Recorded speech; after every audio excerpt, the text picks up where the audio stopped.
The morning started like any other morning on New Terra, and Lisa Morgan walked through the busy transit station with her work bag hanging from her shoulder and her mind already focused on the day ahead of her.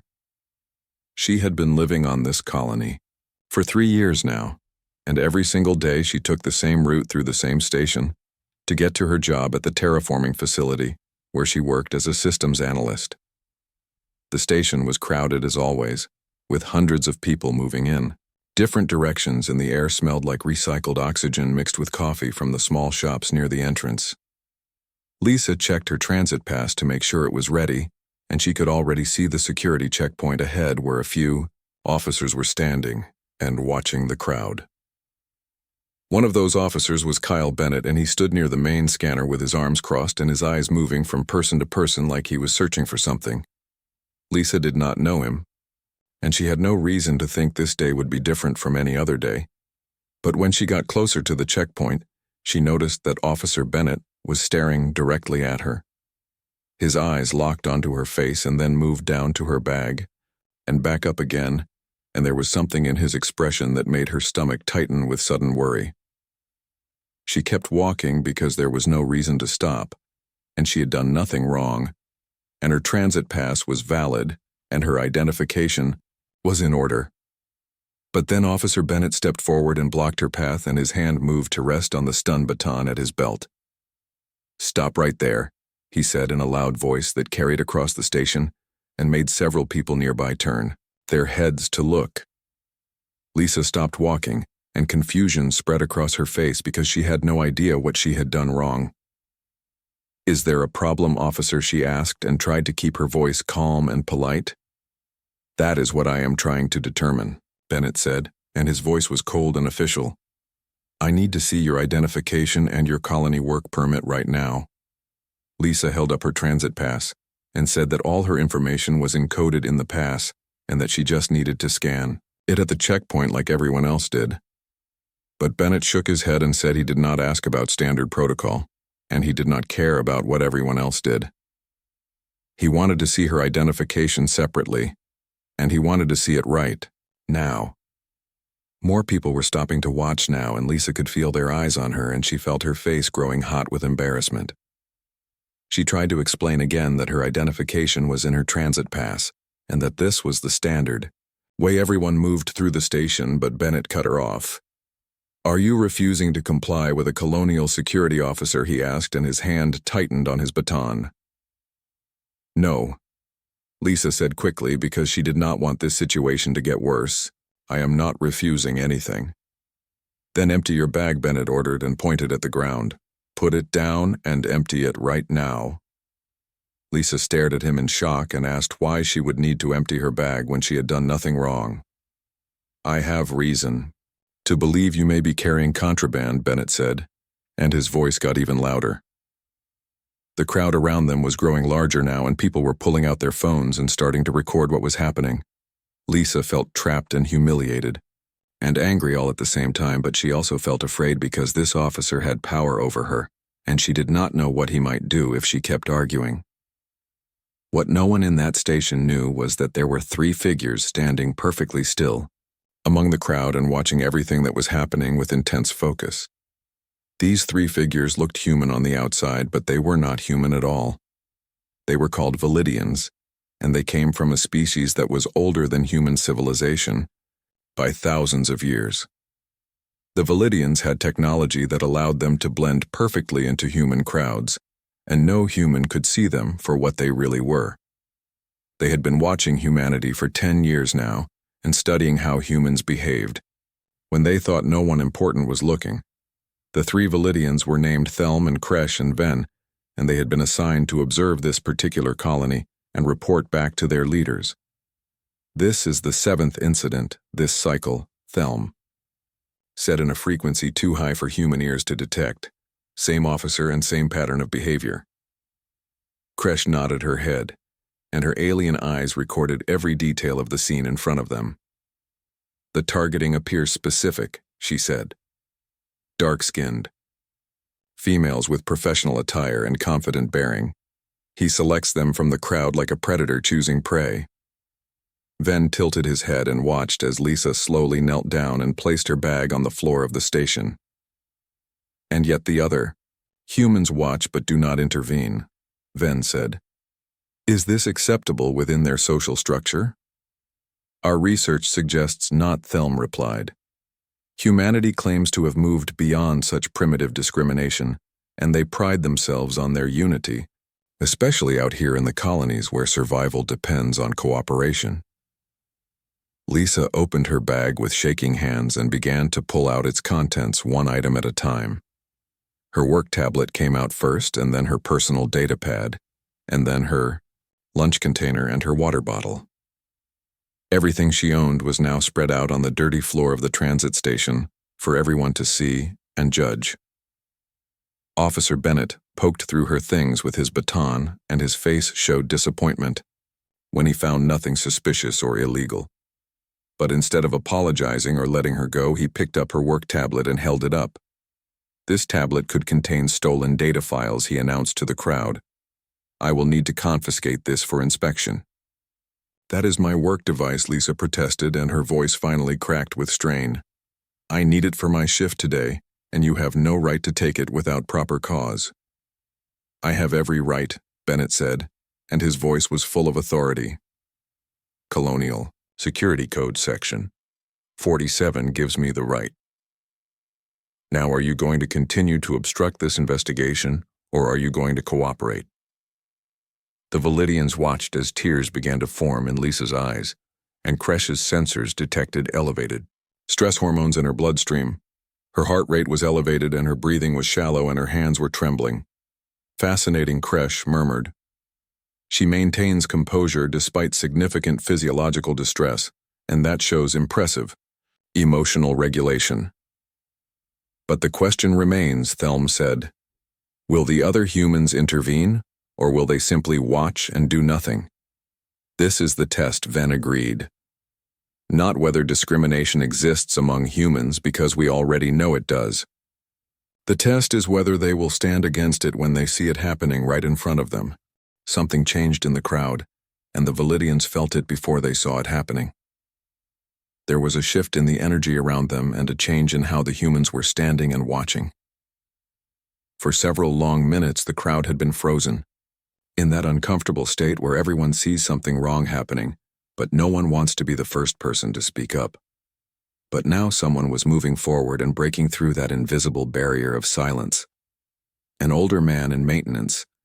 Coveralls pushed through the crowd, and his weathered face showed both determination and discomfort. His name was Danny Wright, and he had been working on New Terra since the very first buildings were constructed here. He had seen this colony grow, from nothing into a thriving community, and he took pride in that growth. Excuse me, Officer, Danny said, and his voice was respectful, but there was steel underneath the politeness. I think there might be some confusion here. Officer Bennett turned around, and irritation flashed across his face like lightning. This does not concern you, he snapped. Move along. But Danny did not move, and he kept his eyes steady on Bennett's face. Actually, it does concern me, Danny replied. That woman you are harassing is Lisa Morgan, and she is one of the lead analysts on the atmospheric processing team. Without her work, none of us would be breathing properly right now. The crowd stirred at these words, and people began to murmur to each other. Some of them recognized Lisa's name, and others were starting to realize that they had seen this officer do similar things before. Another person stepped forward, and this was a woman in business attire with a data pad clutched in her hand. I am Janet Cole, she announced in a clear voice. I work as a station coordinator and Officer Bennett. I would like to know what specific violation you are citing for this search.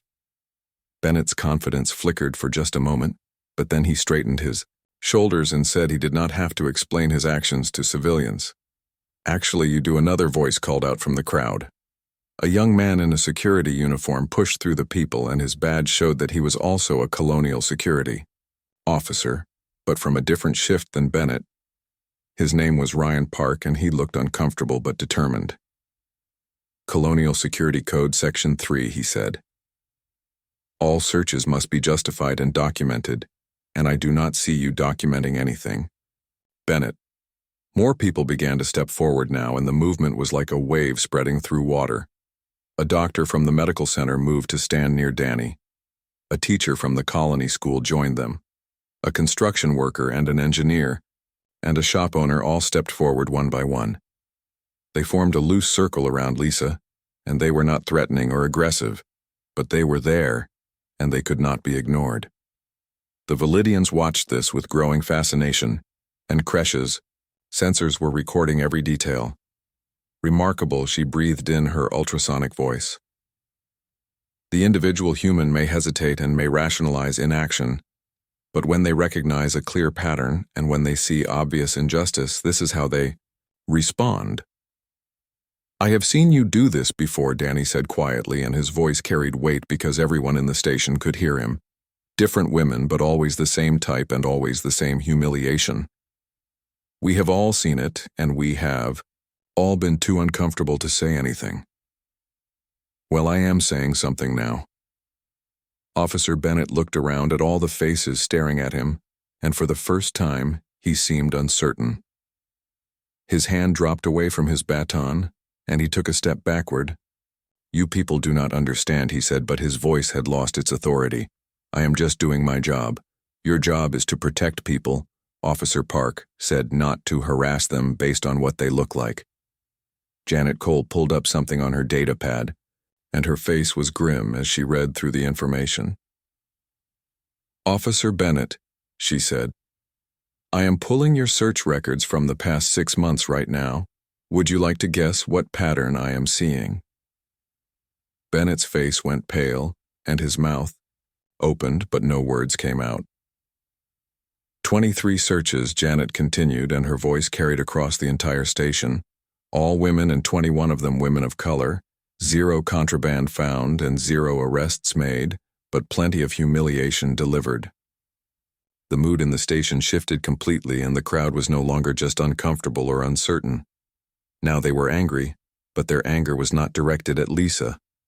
It was directed at the pattern of abuse that she represented, and at the officer, who had been getting away with it for months. Lisa stood up slowly and began to gather her belongings from the floor. Her hands were still shaking, but there was something different in her expression now. She was not alone anymore. Officer Park pulled out his own tablet and began recording. For the record, he said, I am documenting this incident, and I am going to recommend immediate suspension pending a full investigation. And I am going to personally ensure that every one of those 23 women receives a formal apology. Bennett looked like he wanted to argue, but he was surrounded by witnesses and recording devices and documentation of his behavior.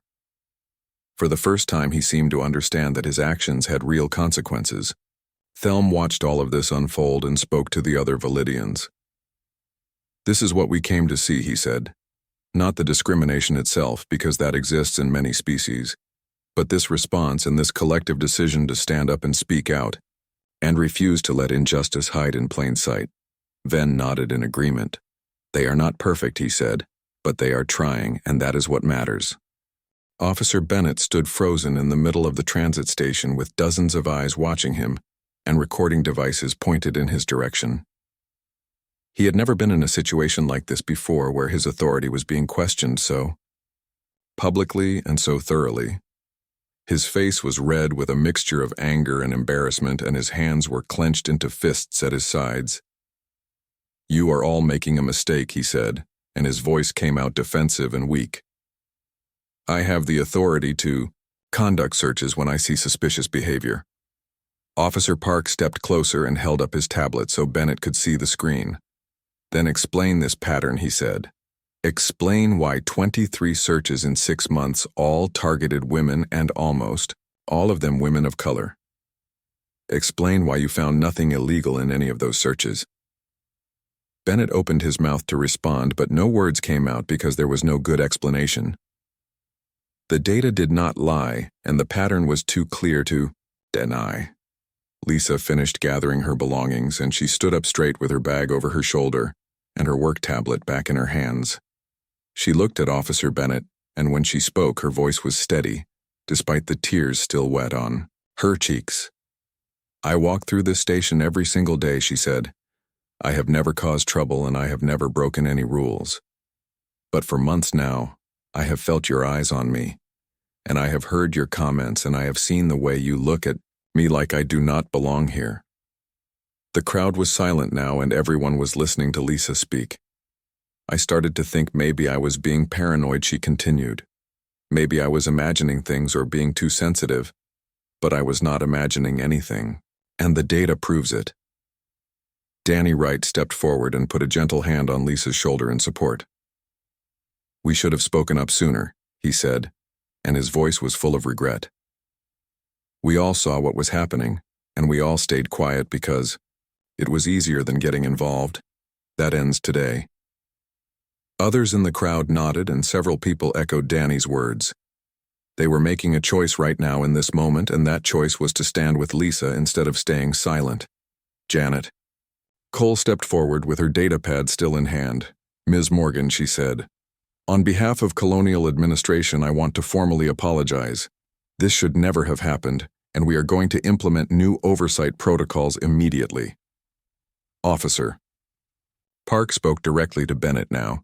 You need to come with me, he said. I am placing you on immediate administrative suspension, and there will be a full investigation into your conduct. Bennett looked around wildly as if searching for support, but he found none. Every face in that station was either neutral or hostile toward him. The Validians observed all of this with great interest, and they were recording everything for their report. This is significant, Kresh said to the others. The humans are not just expressing disapproval, but they are taking concrete action. They are documenting the behavior and suspending the offender and promising systemic changes. Yes, Thelm agreed. And more importantly, they are doing this from within their own community. No outside force is compelling them to act. They are choosing to hold themselves accountable. Officer Park escorted Bennett away from the main checkpoint, and the crowd slowly began to disperse. But something had changed in that station, and everyone who had been there could feel it. They had witnessed injustice, and they had chosen to act instead of looking away. That choice would ripple through the colony in ways none of them could predict yet. Lisa stood near the checkpoint with Danny and Janet and several other people who had stepped forward to support her. She was still shaking from the adrenaline, but she also felt something else. Relief and gratitude, and a strange sense of hope that maybe things could actually change. Thank you, she said quietly to the people around her. All of you. I did not think anyone would say anything. Danny shook his head, and his expression was serious. We should have said something a long time ago, he replied, but we are saying it now, and we are going to make sure this never happens again. Janet nodded in agreement. I am going to call an emergency meeting with Colonial Administration, she said. We need new training protocols for all security personnel, and we need better oversight systems. This kind of behavior should have been caught and stopped months ago. The doctor who had stepped forward spoke up. I want to be part of that conversation, she said. The medical center sees the effects of this kind of discrimination all the time. Stress and anxiety and people avoiding public spaces because they are afraid. Others volunteered to help as well. The teacher wanted to incorporate anti-discrimination training into the school curriculum. The construction worker wanted to review hiring practices. The engineer wanted to analyze data from other colonies to see if similar patterns existed elsewhere. The Validians watched as these humans began to organize and plan and commit to action. This is more than we hoped to see, Venn said with wonder in his voice. They are not just responding to this one incident, but using it as a catalyst for broader change. Indeed, Kresh agreed. And notice how they include the victim in their planning. They are not talking over her or making decisions for her, but asking her what she needs and wants. Thelm nodded slowly. We must report this to the council immediately, he said. This changes everything. Far beyond human detection range in a place that existed outside normal space and time, the Validian Council convened in their great chamber. The chamber was vast and filled with representatives from thousands of different species, and each one had come from a different corner of the galaxy. Some were solid beings like humans, while others existed as pure energy or clouds of thinking gas. Some were ancient beyond human comprehension, while others were relatively young in galactic terms. But all of them had gathered here today to discuss one question, and that question was about humanity. Thelm stood before the assembled council with holographic displays floating in the air around him. The displays showed the incident at the transit station from multiple angles, and every word and gesture and facial expression had been captured in perfect detail. For 10 standard cycles, we have monitored humanity's expansion beyond their homeworld, Thelm began. The question before us has always been the same, and that question is, are they ready?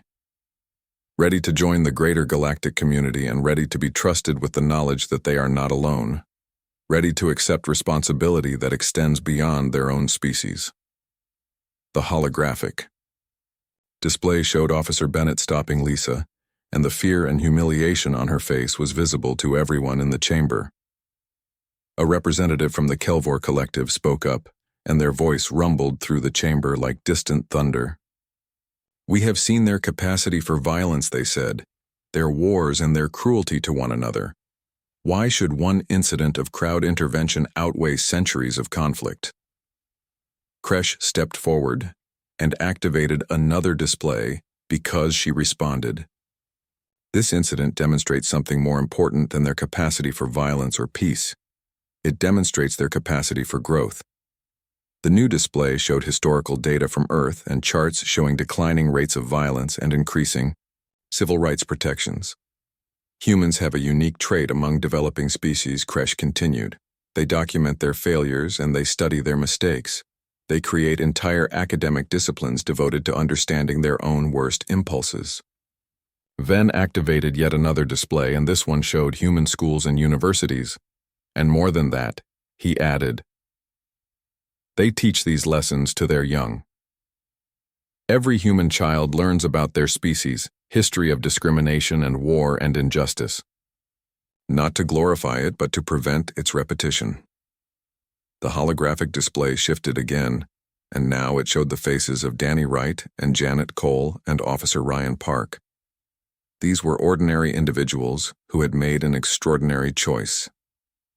What we witnessed, Thelm said, was not perfect. The humans themselves would be the first to acknowledge that.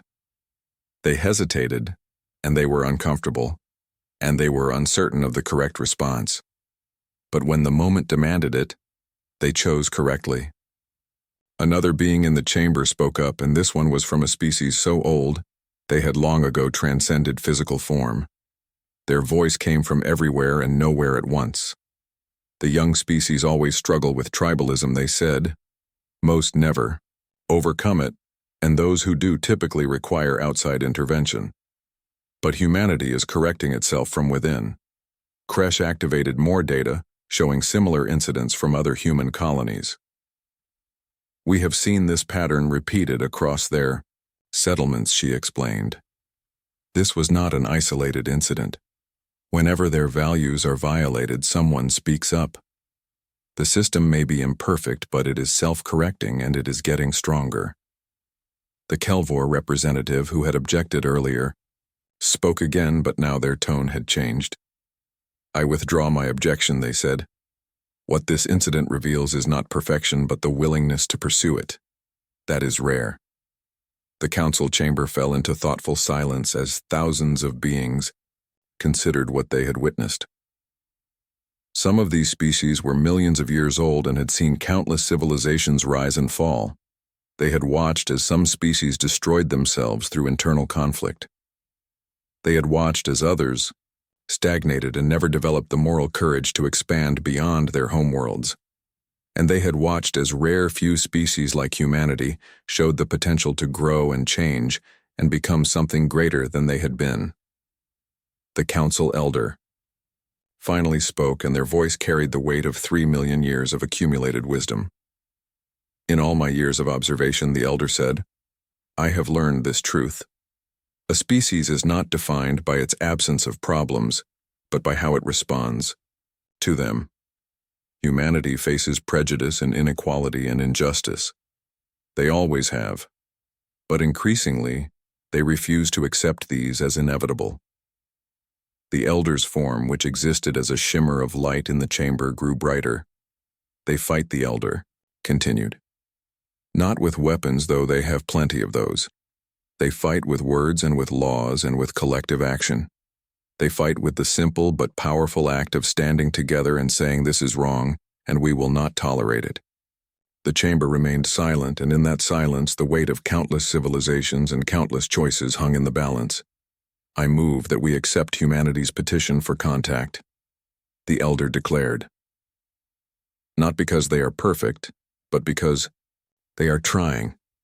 And that trying and that constant striving toward better is the most important qualification for galactic citizenship. The vote began, and species after species cast their approval. It was not unanimous because such momentous decisions never were, but it was overwhelming. Beings from across the galaxy recognized in humanity not a reflection of what they had been, but a reminder of what they had chosen to become.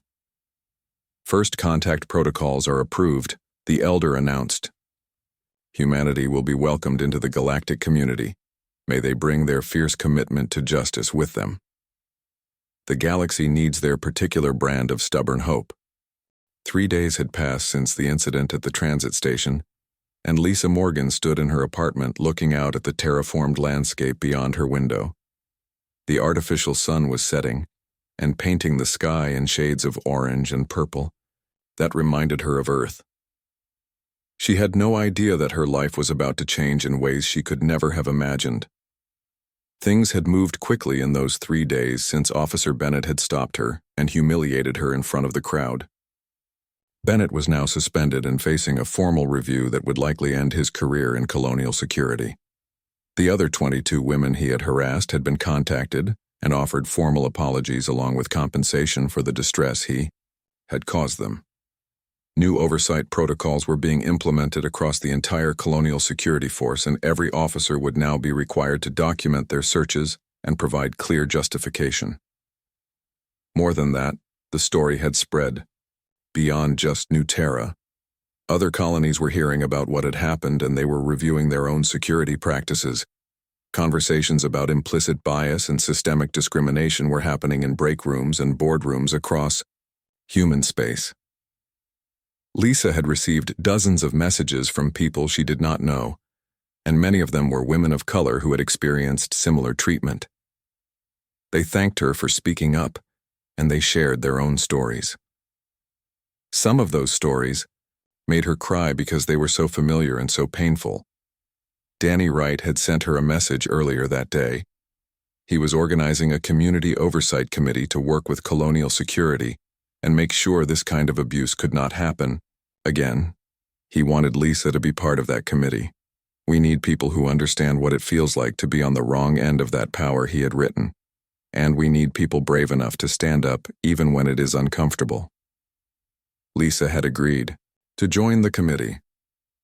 Not because she wanted to relive the humiliation of that day, but because she understood now that silence was complicity. The people who had stood up for her had taught her that one voice could be dismissed, but many voices, speaking together, could change entire systems. Her communicator chimed with an incoming message, and she pulled it from her pocket, expecting another follow-up about the Bennett investigation. But what she saw instead made her heart stop and her hands begin to shake. The message was marked priority, and it came from colonial administration at the highest level. "This is Administrator Karen Hayes." The message began. "We have just received communication from an organization calling themselves the Validian Council. They claim to represent a galactic community of thousands of species." Lisa read that line 3 times before her brain could process what it meant. Aliens. Real aliens from other worlds had just contacted humanity. The message continued, and with each word Lisa felt more confused and overwhelmed.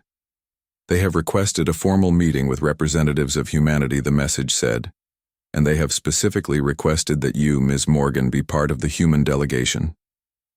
Lisa sank into a chair because her legs suddenly felt weak. Why would aliens want to meet her? She was just a systems analyst who worked on atmospheric processing. She was not a diplomat or a politician or anyone important. But the message explained, and what it explained made Lisa feel like the entire universe had just turned upside down. They say they have been observing humanity for a decade, Administrator Hayes wrote, waiting to determine if we were ready for contact. They cite an incident 3 days ago at the New Terra transit station as the deciding factor in their assessment. Lisa's mind reeled as she tried to understand what this meant. Aliens had been watching when Officer Bennett stopped her. They had been watching when he humiliated her and scattered her belongings on the floor, and somehow that moment had become humanity's test for joining the galactic community. The message continued with more details. The Validians have provided documentation of what they observed, Administrator Hayes explained. They were impressed not by the discrimination itself but by humanity's response to it. They say that a species that can recognize its own flaws and actively work to correct them is ready to join the larger galactic community. Lisa thought about Danny Wright stepping forward when no one else would. She thought about Janet Cole pulling up the data that proved the pattern of discrimination. She thought about Officer Ryan Park standing up to his fellow officer and demanding accountability. Those ordinary people making an extraordinary choice had apparently convinced an entire galaxy that humanity was worth knowing. They want to meet the humans who stood up that day, the message continued. They want to understand what drives us to fight for justice even when it is uncomfortable. They think we have something to teach the galaxy. Lisa looked out at the alien sky again and thought about how much bigger the universe had just become. For her entire life she had believed that humanity was alone in the cosmos. Now she knew that thousands of species had been watching and waiting and judging whether humans were worthy of joining them. And somehow the worst day of her life had become the moment that opened the door to the stars. The message ended with a simple question. Ms. Morgan, will you join the delegation and help represent humanity in this historic first contact? Lisa sat in her chair for a long time, just staring at those words. She thought about saying no because she was terrified and overwhelmed, but then she thought about all the people who had stood up for her when they could have stayed silent. She thought about the women who had sent her messages thanking her for speaking out. She thought about the changes that were already happening because people had chosen courage over comfort, and she knew what her answer had to be. She typed 3 simple words into her communicator.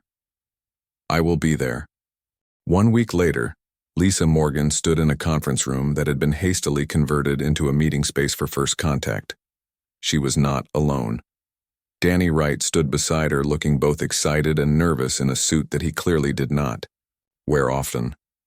Janet Cole was there too, along with Officer Ryan Park and several others who had stepped forward that day at the transit station. The Validians had requested them all specifically. Administrator Karen Hayes was also present along with several diplomats and scientists and military advisors.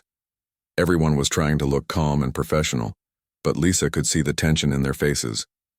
This was first contact with an alien species, and no one really knew what to expect. The Validians had said they would appear at exactly 1000 hours, and everyone watched the clock as the minutes ticked by.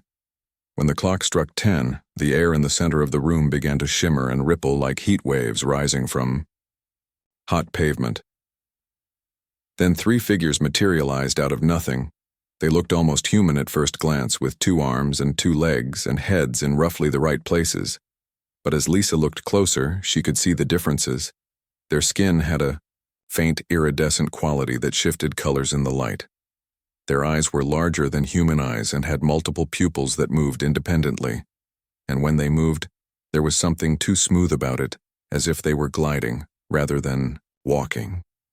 The central figure stepped forward, and when they spoke, their voice came from everywhere at once.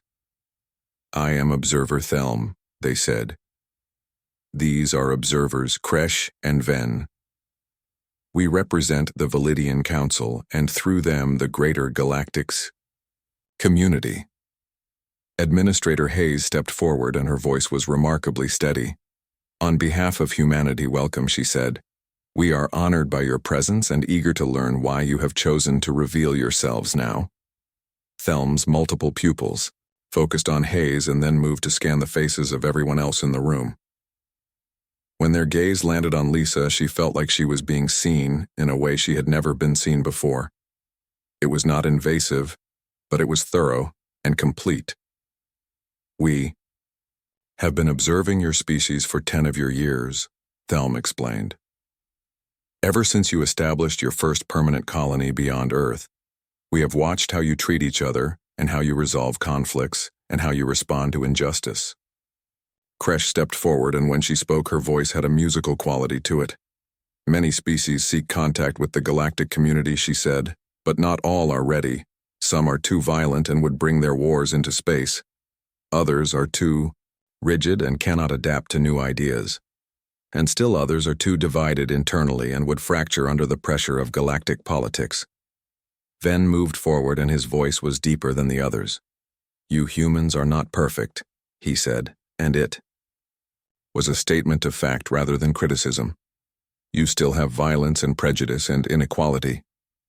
But what makes you unique is that you recognize these flaws and you fight against them.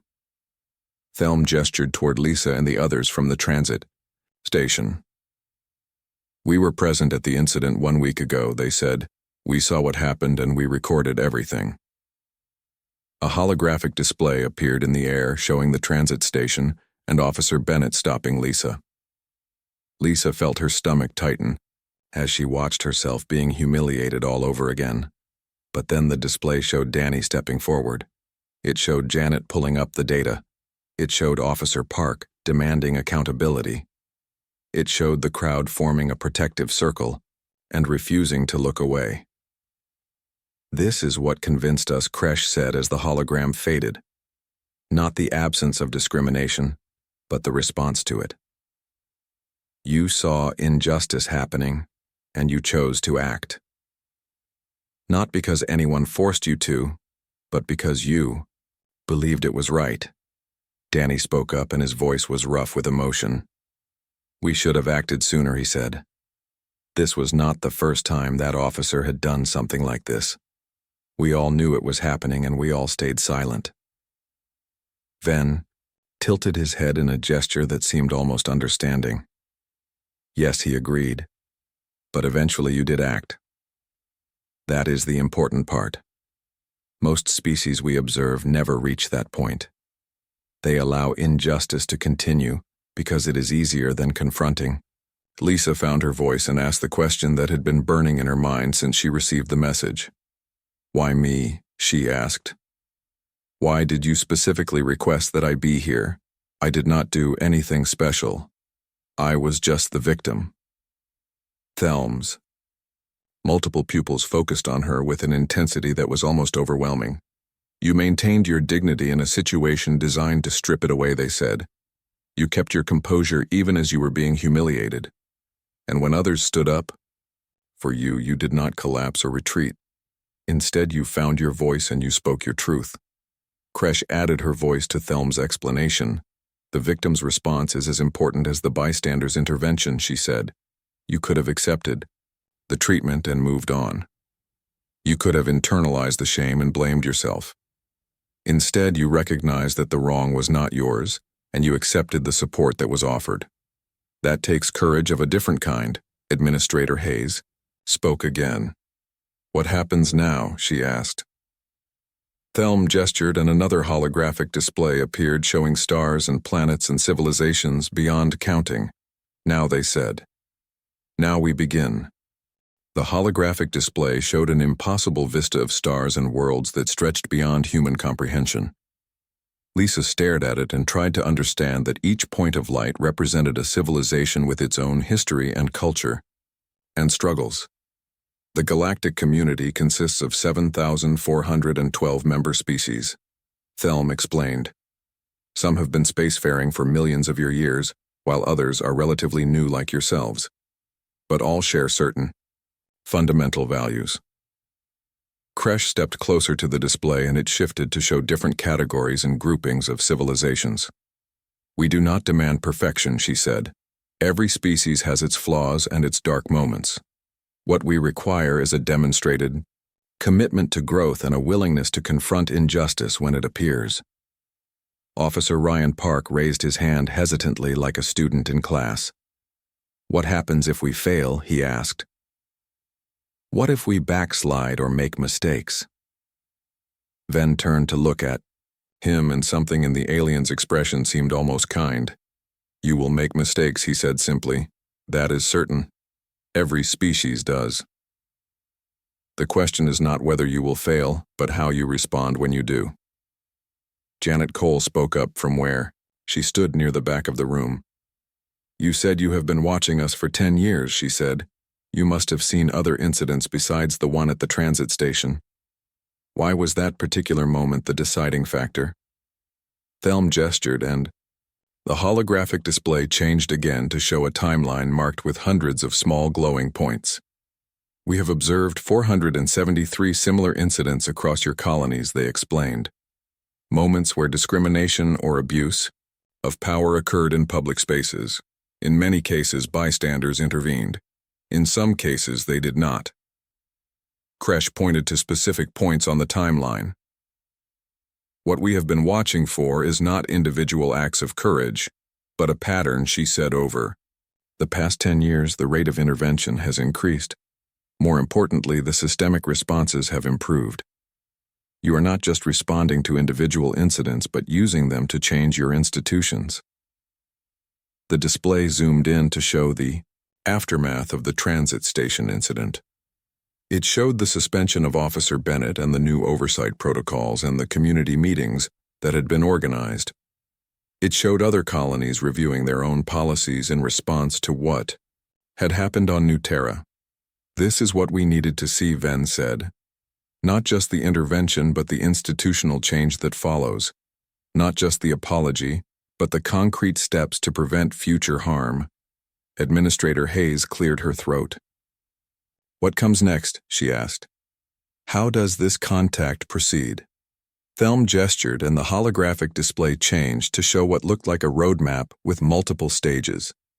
First contact proceeds in phases, they explained. This meeting is phase 1, where we introduce ourselves and explain the galactic community. Phase 2 will involve cultural exchange and the beginning of technological sharing. Phase 3 will bring formal diplomatic relations and integration into galactic governance. Kresh added more detail.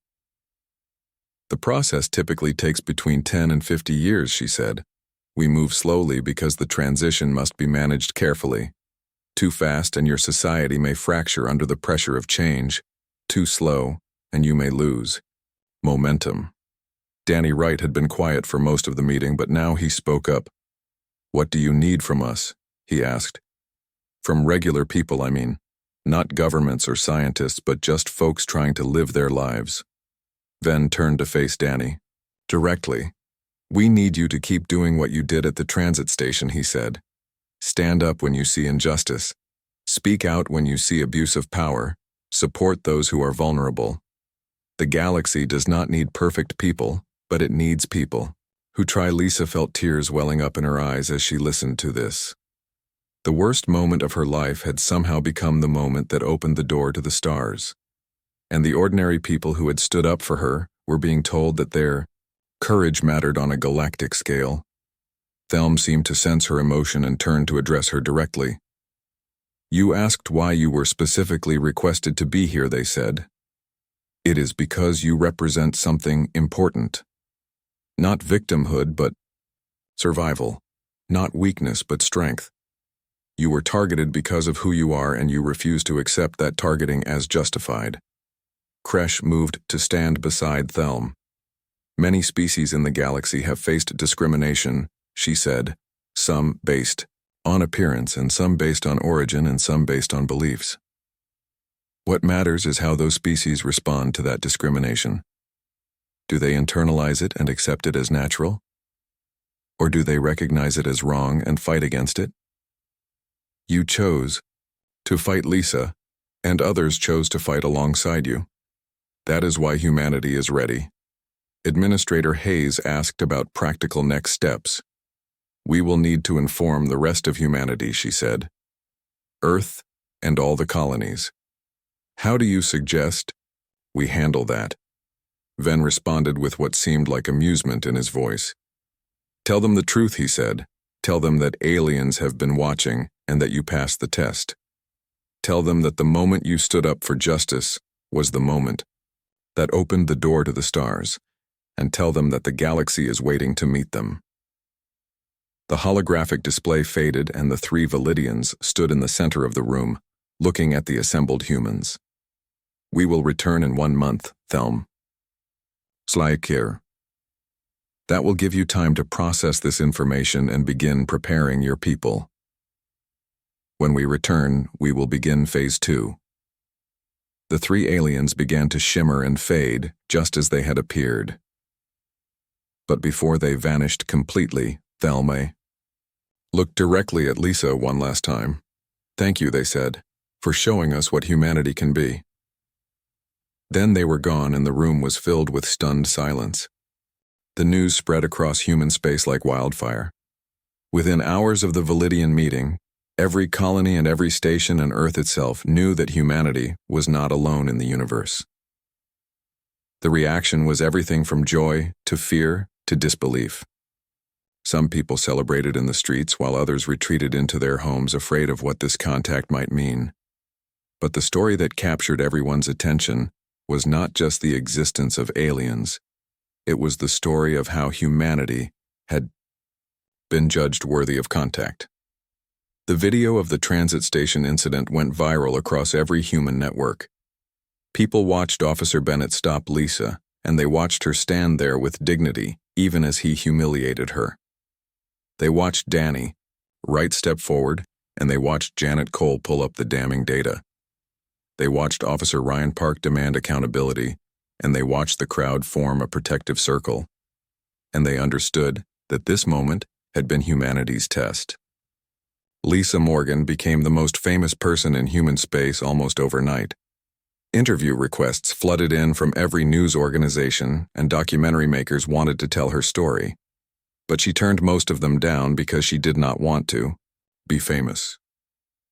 She just wanted to do her job and live her life and maybe help make sure what happened to her did not happen to anyone else. The few interviews she did agree to all carried the same message.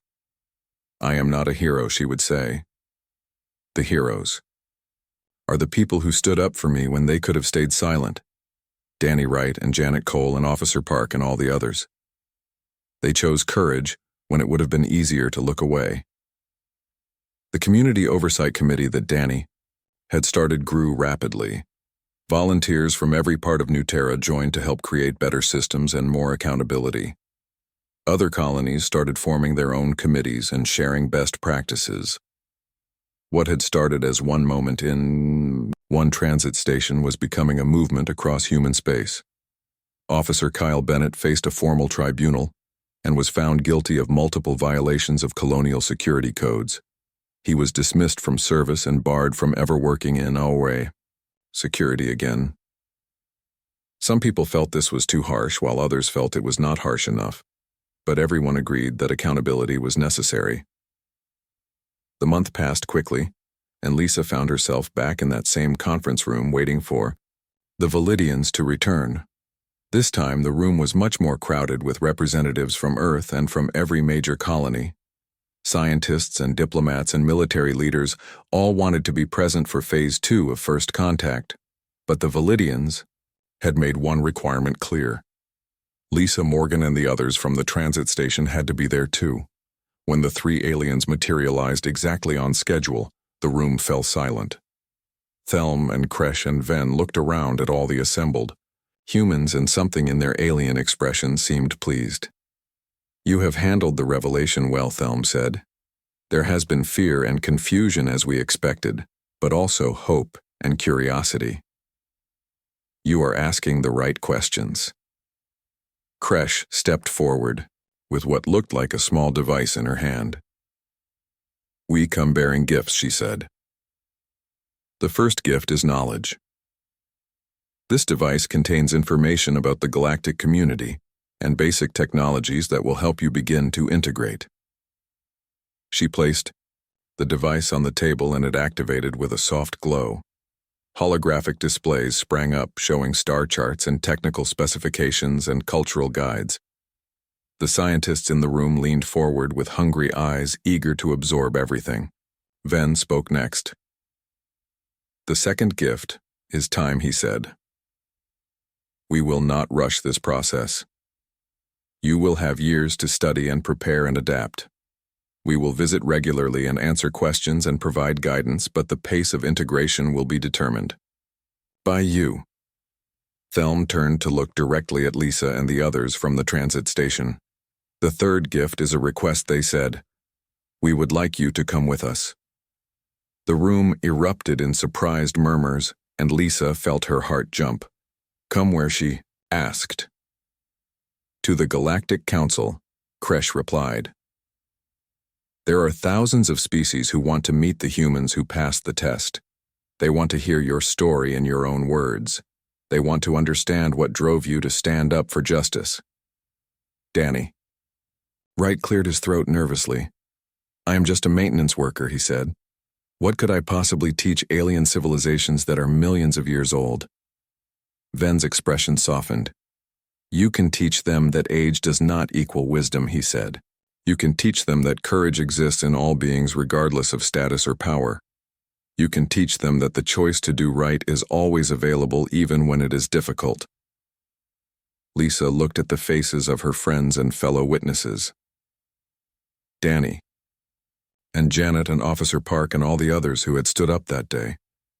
They were ordinary people who had done an extraordinary thing, and now they were being asked to represent humanity to the entire galaxy. One by one, they nodded their agreement.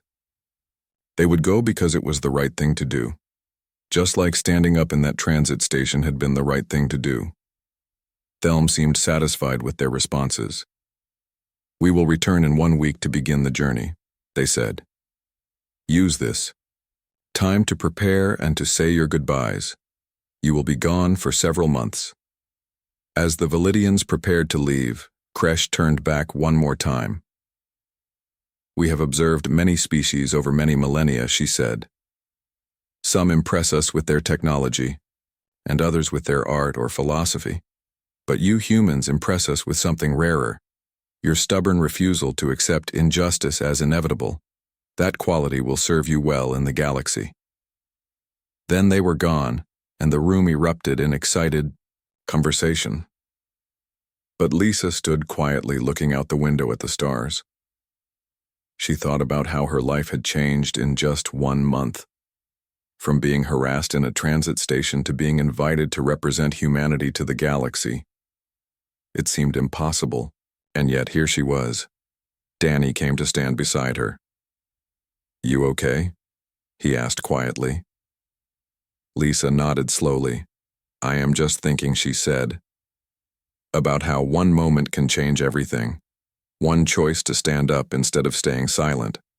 One decision to do what is right even when it is uncomfortable. Danny smiled. That is what being human means, he said. We stumble and we fail and we hurt each other.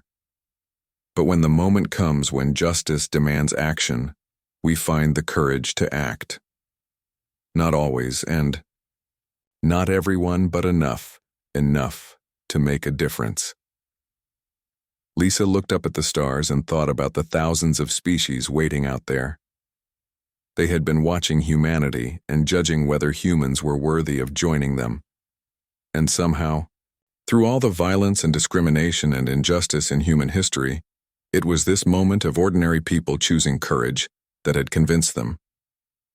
The future was coming, and it was vast and strange and filled with possibility. And humanity was ready to meet it, not because they were perfect, but because they never stopped trying to be better. That was enough. That had always been enough.